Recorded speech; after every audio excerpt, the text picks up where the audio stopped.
Building हादसा, 6 लोगों की दर्दनाक मौत। मनसे की ओर से बीएमसी अधिकारियों और प्रशासनिक आयुक्त पर एफआईआर दर्ज करने की मांग। मुंबई के मानखुर्द इलाके में रविवार रात हुए भीषण बिल्डिंग हादसे में 6 लोगों की मौत हो गई, जबकि एक घायल का अस्पताल में इलाज जारी है। जनता नगर स्थित हनुमान मंदिर के पीछे चौल नंबर 5 की ग्राउंड प्लस 3 मंजिला इमारत की 2 से 3 झोपड़ी नुमा आवासीय इकाइयां अचानक ढह जाने से यह दर्दनाक हादसा हुआ। घटना के तुरंत बाद Mumbai fire brigade, Mumbai police, Brihanmumbai महानगर पालिका के कर्मचारी तथा 108 एम्बुलेंस की टीम मौके पर पहुंची और राहत एवं बचाव कार्य शुरू किया। शताब्दी अस्पताल से मिली जानकारी के अनुसार आलिया 7 वर्ष, मुस्कान 14 वर्ष, निहाल 6 वर्ष, नाबिया 2 वर्ष और सोनी 32 वर्ष, इनको अस्पताल लाए जाने पर मृत घोषित किया गया। वहीं राजावड़ी अस्पताल में 7 वर्ष के मुनाफ को मृत घोषित किया गया। इस हादसे में रेहान अली 24 साल यह घायल हुए और उनको राजावड़ी अस्पताल में इलाज के लिए भर्ती किया गया है। डॉक्टरों के अनुसार उनकी हालत फिलहाल स्थिर है। इस दुर्घटना में अब तक कुल 6 लोगों की आधिकारिक पुष्टि हो चुकी है। प्रशासन द्वारा हादसे के कारणों की जांच की जा रही है, जबकि राहत एवं बचाव कार्य भी जारी है। इस बीच मनसे चर्मोद्योग सेना के अध्यक्ष सतीश वैद्य ने इस घटना के लिए लापरवाही को जिम्मेदार ठहराते हुए बृहन्मुंबई महानगर पालिका के अधिकारियों और प्रशासनिक आयुक्त के खिलाफ एफआईआर दर्ज कराने की मांग की है।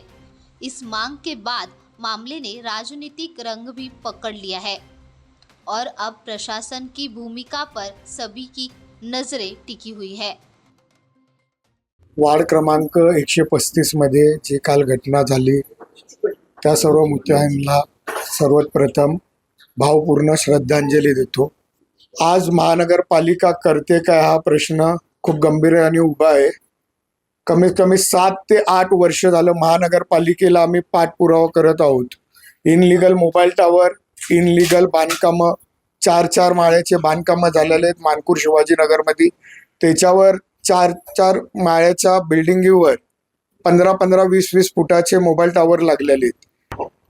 वारंवार तक्रारी करून सुद्धा इमारत कारखान्याचे अधिकारी, वार्ड ऑफिसर लक्ष घालत नाहीयेत। नक्कीच आज शिवाजीनगर मानखुर्दमध्ये जेवढे मोठे बांधकाम होतात आहे त्याच्यामध्ये स्थानिक पोलीस ठाणे, त्याच्यानंतर स्थानिक नगरसेवक, आमदार यांची पण काहीतरी जबाबदारी आहे की एवढे महानगरपालिकेच्या अंडरमध्ये मोठे मोठे कन्स्ट्रक्शन होतात कसे।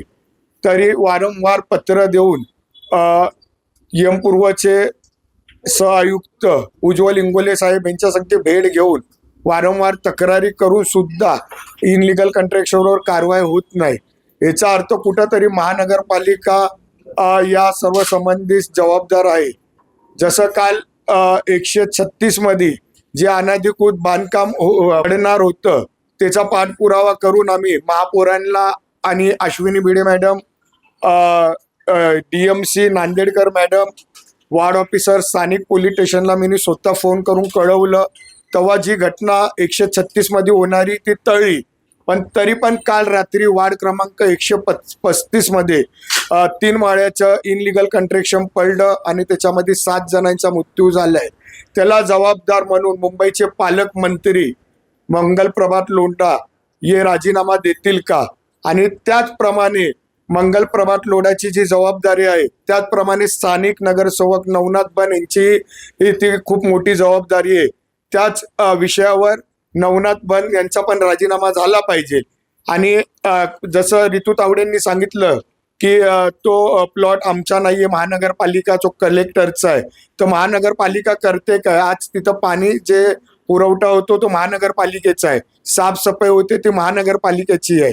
तिथलचे मुकादम जेव्हा 4-4, 5-5 माळ्याच्या इमारती उभा राहतात तर त्यांना कारणीभूत तिथलचे इमारत कारखान्याचे अधिकारी येई यांच्यावर प्रशासन कारवाई करणार का?